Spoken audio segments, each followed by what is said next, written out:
மக்களுக்கு நல்லது பண்றதுக்கு அரசியலுக்கு வாங்கடா, கொள்ளை அடிக்கிறது கொலை பண்றதுக்கு மாடா அரசியலுக்கு. நண்பர்களே, எப்படி இருக்கிறீங்க? விஜய் டாக்ஸ் 2.0 இது என்னுடைய புது சேனல். இந்த சேனலில் பார்த்தீங்கன்னா உள்ளூரில் இருந்து உலகம் பூரா நடக்கிற விஷயங்களை உங்கள் கையில் கொண்டாந்து சேர்க்கறதுக்கான உன்னதமான சேனலை தான் டிசைன் பண்ணியிருக்கேன். இந்த சேனலை சப்ஸ்கிரைப் பண்ணிவிட்டு பெல் பட்டனை ப்ரெஸ் பண்ணி வச்சுங்க. நான் போடுற வீடியோஸ் டெய்லி உங்களுக்கு வந்து சேரும். டெய்லி ஒரு வீடியோ 6 மணிக்கு போடுவேன். இந்த சேனலோட லிங்க்கு கீழே டிஸ்கிரிப்ஷனில் இருக்குது. தயவு செஞ்சு கிளிக் பண்ணி சப்ஸ்கிரைப் பண்ணிக்கிங்க. இப்போ இந்த சேனலில் கரண்ட் இஷ்யூவாக நடக்கக்கூடிய ஈரான் இஸ்ரேலை பற்றி போயிட்டுருக்கு. ரொம்ப சிம்பிளாக உங்களுக்கு புரிகிற மாதிரி கொடுத்துக்கிட்டு இருக்கேன். நல்ல மக்களே, நண்பன் பேஸ் எப்படி இருக்கிறீங்க? இந்த வீடியோ யாருக்குன்னு பார்த்தீங்கன்னா உங்களுக்கு தான். நேற்று தளபதிக்கு போட்டேன், இன்றைக்கி உங்களுக்கு போடுறேன். ஏன்னு கேட்டிங்கன்னா தளபதிக்கு போட்ட வீடியோவே பயங்கர ரீச் இல்லை, செம்மையாக கொண்டு போய் சேர்த்துருக்கீங்க. பரவாயில்ல, சந்தோஷம். நான் சொல்கிறது புரியுது உங்களுக்கு. 10 ரூபா 10,000 பேர் கூட பார்க்கலன்னு நினைக்கிறேன் இப்போ வரைக்கும். அதில் பரவாயில்ல. இது உங்களுக்கு சொல்ல வேண்டிய கடமை என்கிட்ட இருக்குது. ஏன்னு கேட்டிங்கன்னா நம்ம ஒரு களத்தில் இறங்கிட்டோம். அவருக்கு சப்போர்ட் பண்ணுற அப்படின்ற அந்த களத்தில் இறங்கியாச்சு. கடைசி வரைக்கும் அவர் சப்போர்ட் பண்ணி ஆகணும் அப்படின்றது தான் என்னுடைய பாயிண்ட் ஆஃப் வியூ. பட் அது முழுசாக இருக்கணும், பாதியில் ஓடக்கூடாது அப்படின்றதுக்காக தான் நான் வந்து அப்பப்போ மனசு உடஞ்சாலுமே நான் வந்து பேசுகிறது. ரீசன் என்னென்னா ஒரு நல்ல மாற்றம் வரணுமே அப்படின்னு தான். ஸோ இந்த மாற்றத்தை நோக்கி தான் எல்லாருமே இன்றைக்கி தமிழ்நாட்டில் இளைஞர்கள் எல்லாம் இருக்கிறீங்க, நிறையா பொதுமக்களுமே கூட இருக்கிறீங்க. ஆனால் அந்த மாற்றம் நிகழ்கிறதுக்கு நம்ம தான் ஒரு தடையாக இருக்கும் அப்படின்றத நிறையா பேர் மறந்துட்டீங்க. அதான் இங்கே பிரச்சனையே. அதுதான் இந்த வீடியோவில் நான் சொல்ல போகிறேன். ஏன்னு கேட்டிங்கன்னா தளபதியோடைய பிரச்சாரத்துக்கு எப்போ பார்த்தாலும் அனுமதி மறுப்பு. என்ன காரணம் சொல்லுங்களேன்? என்ன காரணம்? நேற்று ரோடு தோண்டி போட்டாங்க, அதனால் வந்து அந்த காரணத்தை சொல்லி பிரச்சாரத்தை கேன்சல் பண்ணிட்டாங்க அப்படின்னு சொல்ல போகிறீங்களா? இல்லை இடம் தேர்வு சரியில்லை, சின்ன இடமா எடுத்துட்டாங்க, அதனால் அந்த பிரச்சாரம் கேன்சல் பண்ணிட்டாங்கன்னு சொல்ல போகிறீங்களா? என்ன சொல்ல போகிறீங்க? பிரச்சாரம் கேன்சல் ஆகிறதுக்கே நம்ம தான் காரணன்றது யாரையாவது புரிஞ்சிட்டிங்களா? யாருமே புரிஞ்சிட்டது கிடையாது. ஏன்னா நம்ம கூட்டம். அப்போ என்ன, கூட்டம் சேரக்கூடாதான்னு சொல்லிங்களா? கூட்டம் சேர்றது தப்பே கிடையாது. கூட்டம் சேரணும், ஒரு தலைவன்னா கூட்டம் வரணும். ஆனால் இவங்க வைக்கக்கூடிய காரணம் என்னென்னா அன்கன்ட்ரோலபிள் க்ரௌட். என்னது அன்கன்ட்ரோலபிள் க்ரௌட்? இதுக்கு என்ன அர்த்தம்? எவ்வளோ பெரிய கூட்டமாக இருந்தாலும் எங்களால் கண்ட்ரோல் பண்ண முடியும் சார், ஆனால் இந்த கூட்டத்தை எங்களால் கண்ட்ரோல் பண்ண முடியல அப்படின்றாங்க. அஃப்கோர்ஸ் இளைஞர்கள் கூட்டம் கண்ட்ரோல் பண்ண முடியாது. இந்த பக்கம் மறைச்சா அந்த பக்கம் தாவிட்டு ஓடுவீங்க, அந்த பக்கம் மறைச்சா இந்த பக்கம் தாவிட்டு ஓடுவீங்க, மரத்து மேலே ஏறுவீங்க, டிரான்ஸ்ஃபாரத்து மேலே ஏறுவீங்க. இதெல்லாம் நடந்திருக்கு. இதெல்லாம் பார்த்துட்டு தான் நம்மளை தற்கூரிகள், கூமுட்டைகள், கொள்கை தெரியாத கூட்டங்கள் இப்படின்லாம் வந்து நாய் டம்ளர் குரூப்ஸ்லேருந்து கொத்தடிமை குரூப்ஸ்லேருந்து எல்லாம் விமர்சிச்சுட்டே இருக்கிறாங்க. ஆனால் நம்ம திருப்பி அதே தான் செஞ்சிகிட்டு இருக்கோம். எல்லாத்துக்கும் மேலே நம்ம என்ன செய்கிறோம்? அவர் வண்டி பின்னாடி போகிறது. என்னது? அவர் எங்கேயாவது வண்டியை எடுத்துகிட்டு நவுந்தார்னா அவர் வண்டி பின்னாடியே இந்த ஹச் டாக் ஓடும்ல, பார்த்துருக்கீங்களா? சின்ன வயசில் ஆடு நாங்கள் பார்த்துருக்கோம். இப்போ இல்லை, அந்த மாதிரி நம்ம பின்னாடியே போகிறது. எதுக்கு? அப்போ நம்ம என்ன பண்ணுறோன்றதை பொறுத்து தான் அங்கே ஒரு தலைவன் வந்து ஃப்ரீடமாக இறங்கி களத்தில் நடக்க முடியும். இதே நம்ம வந்து ஒரு கண்ட்ரோலபிள் க்ரௌட், அதாவது ஒழுக்கமான க்ரௌடாக இருந்திருந்து அவரை வந்து ஓகே முதல் டைம் பார்க்க போகிறீங்க, நீங்கள் ஆர்ப்பரிக்கிறீங்க, கையை தூக்குறீங்க, கொண்டாடுறீங்க, ஃபோட்டோ எடுத்துக்கணும், கை வைக்கணும், அவர்கிட்ட கை கொடுக்கணும், எல்லாமே புரியுது எங்களுக்கு. ஆனால் அதுக்கான நேரம் கிடையாதுல்ல. ஒரு வாட்டி பார்த்தோம், 2 வாட்டி பார்த்தோம், ஆனால் ஓயாமல் அதையே பண்ணிக்கிட்டு இருந்தீங்கன்னா இப்பயும் அதுதான் அவங்களுக்கு பிரச்சனை. ஏன் விஜயர்கள் கூட்டத்துக்கு மட்டும் 3000 பேர் தான் வரணும், 5000 பேர் தான் வரணும், QR கோடாக வரணும்? ஏன் இவ்வளோ கண்டிஷன் போடுறாங்க? ஏன்னா அதுக்கு மேலே கூட்டம் வரணும் உங்களுக்கு தெரியும். அவர் இடத்துல சேர்ந்தால் 40,000 பேர் 50,000 பேர் சேருவாங்கன்றது தெரியும். அந்த 40,000 பேர் 50,000 பேரை இந்த போலீஸ்காரங்க கண்ட்ரோல் பண்ணோம்னா அவங்க ஒரு 5,000 10,000 போலீஸை இறக்கணும். இப்போ இங்கே இந்த இடத்துல ஒரு உண்மையான சிக்கல் இருக்குது. தமிழ்நாட்டில் இப்போ இந்த இடத்துல இப்போ தளபதி அவர்கள் டெய்லியும் பிரச்சாரத்துக்கு போகிறாருன்னா அவருக்கு டெய்லி ஒரு 10,000 போலீஸ் பாதுகாப்பு கொடுக்கணும். அது உண்மை. ஏன்னா நம்ம வந்து கண்ட்ரோலாக கிடையாது. நம்ம வந்து அவர் பின்னாடியே போகிறது. நம்ம மட்டும் இல்லை, உண்மையாக சொல்கிறேன், மீடியாக்காரையும் சேர்த்து தான் சொல்கிறேன். அவங்களும் தான் பின்னாடியே வண்டி எடுத்துக்கிட்டு போகிறாங்க, ஃபுல் டைம் அவரை ஃபோக்கஸ் பண்ணுறாங்க, அவர் எங்கே போகிறாங்க, என்ன வராங்க. அது ஒரு வகையில் நமக்கு ப்ளஸ் பாயிண்ட்டாக இருந்தாலும் இந்த கரூர் சம்பவத்துக்கு. ஆனால் அதுவே கூட மைனஸ் பாயிண்ட் தான். அவர் எந்த இடத்துல இருக்கிறாருன்னு தெரிஞ்சுட்டு அந்த இடத்துல கூட்டம் சேர்றது. ஸோ இப்போ இதெல்லாம் என்ன ஆகுதுன்னா அவங்களால கண்ட்ரோல் பண்ண முடியாத ஒரு க்ரௌட் அப்படின்ற ஒரு பிம்பத்தைன்றதில் உண்மையாலுமே அது அன்கன்ட்ரோலபிள் க்ரௌடு தான். அது அவங்களுக்கு மிகப்பெரிய ஒரு எக்ஸ்கியூஸாக போகுது. ஆனால் இதெல்லாம் நம்ம திருத்திக்கிட்டோமான்னு கேட்டிங்கன்னா நம்ம திருத்திக்கவே இல்லை. இன்றைக்கும் அவர் வண்டி எடுத்துகிட்டு போனான்னா அவர் பின்னாடி போகிறது. இது எத்தனை பேர் நீங்கள் இப்போ இதை பார்த்துட்டு திருந்த போகிறீங்கன்னு நமக்கு தெரியாது. திருந்தாமல் நாசமாக போங்க. அவர் சிஎம் ஆகணும்னு நினச்சிங்கன்னா கொஞ்சமாவது மண்டையில் யோசிக்கணும். இல்லை வேண்டாம், நான் அவரை சும்மா அவர் சிஎம் ஆகலைன்னா நான் அடுத்த வாட்டி படத்துக்கு நடிக்க வந்துடுவார், அப்படி தான் நான் மைண்ட் செட்டில் இருக்கிறேன் அப்படின்னு இருந்தீங்கன்னா நாசமாக போங்க, செத்துருங்க. அப்படி தான் சொல்லுவோம் ஓப்பனாக.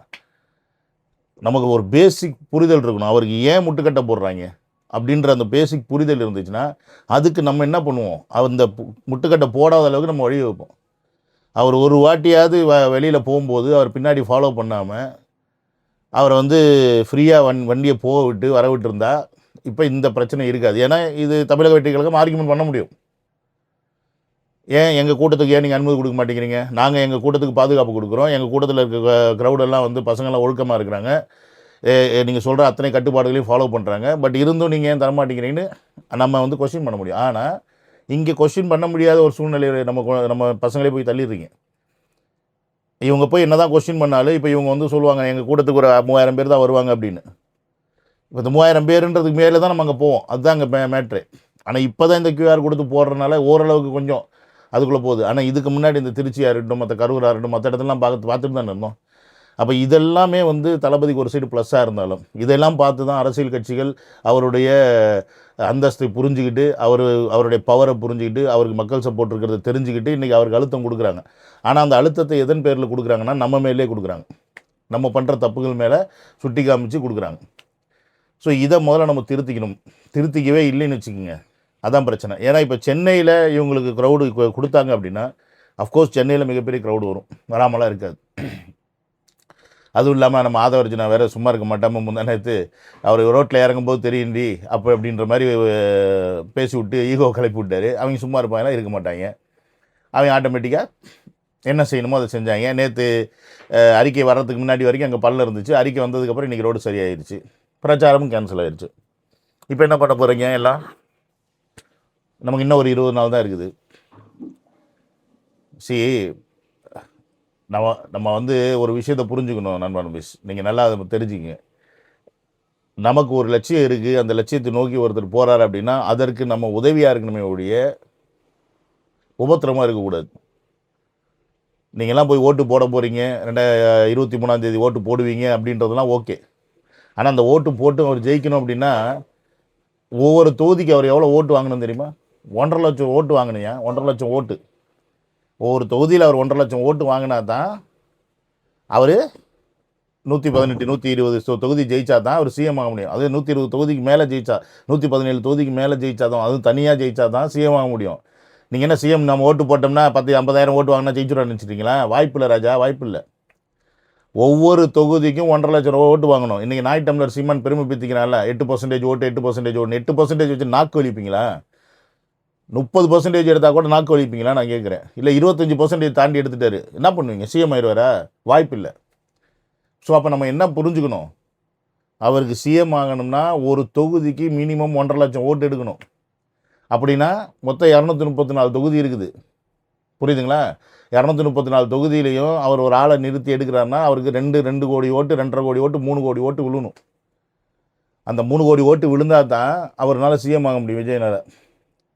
ஆனால் இந்த 3 கோடி ஓட்டு விழுகாத மாதிரி இருக்கிறதுக்கு தான் இந்த பக்கம் திமுக அலையன்ஸ் இவ்வளோ பெருசாக வச்சுருக்காங்க, அந்த பக்கம் பிஜேபி அலையன்ஸ் பெருசாக வச்சுருக்காங்க, அந்த பக்கம் நாய் டம்ளர் சீமான் தனியாக வேறு இருக்கிறான். இதெல்லாம் எதுக்கு? அவங்க கூட இருக்கிற அந்த மக்களை ஓட்டை பிரிக்கிறதுக்கு. இதை மீறி தான் நம்ம ஓட்டு போடணும். அப்போ இதில் எத்தனை ஓட்டை எஸ்ஐஆர்லேருந்து தூக்கினாங்க வச்சாங்க நமக்கு தெரியாது. இன்றைக்கி பின்னாடி போகிற வண்டி பின்னாடி போகிற நீங்கள் எத்தனை பேர் ஓட்டு போட முடியும்னே தெரியாது. அன்றைக்கி பூத்துக்கு போகும்போது தாண்டி தெரியும். உங்களுக்கு தேர்தலை பற்றி இன்னும் தெரியல, இந்த நாட்டோட அரசியலை பற்றி உங்களுக்கு புரியல. அன்றைக்கி போய்ங்க, அவ்வளோதான், அன்றைக்கி முடிஞ்சுனா சர்க்கார் படத்தில் வேணால் தளபதி ஒரு ஓட்டை திருப்பி வாங்கியிருக்கலாம் உடனே. ஆனால் தமிழக அரசியலில் இந்தியன் கான்ஸ்டியூஷனில் அவ்வளோ சீக்கிரம் அதெல்லாம் பாசிபிலிட்டிஸ் இல்லை நம்ம பேஸ், புரியுதுங்களா? ஒரு எலெக்ஷன் முடிஞ்சு ஒருத்தவங்க சிஎம் ஆகிட்டாங்க அப்படின்னா அதுக்கப்புறம் அது அவங்க பவர் தான். பார்த்துட்டு தானே இருக்கீங்க 5 வருஷம் என்ன நடந்துகிட்ருக்குன்னு. அப்போ நமக்கு பொறுப்பு இருக்கணும். இந்த பொறுப்பை தூக்கி குப்பையில் போட்டுட்டு நான் இன்னும் ரசிக மனப்பான்மையிலே அவர் பின்னாடி போவேன், அவர் கூட கை கொடுக்கணும், அவர் கூட ஃபோட்டோ எடுக்கணும், அவர்கிட்ட செல்ஃபி எடுக்கணும். நிறுத்துங்க. கடுப்பாக இருக்குது, எனக்கே கடுப்பாக இருக்குது. அப்போ அவருக்கு எவ்வளோ கடுப்பாக இருக்கும் சொல்ல முடியாது. உங்களை திட்ட முடியாது. திட்டினா பார்த்தீங்களா தன் ரசிகர்களை திட்டி விட்டார் அப்படின்னு எடுத்து ஃப்ளாஷ் போடுவாங்க. கோம மூஞ்சியை காமிச்சா பார்த்தீங்களா முறைக்கிறார் அப்படின்னு போடுவாங்க.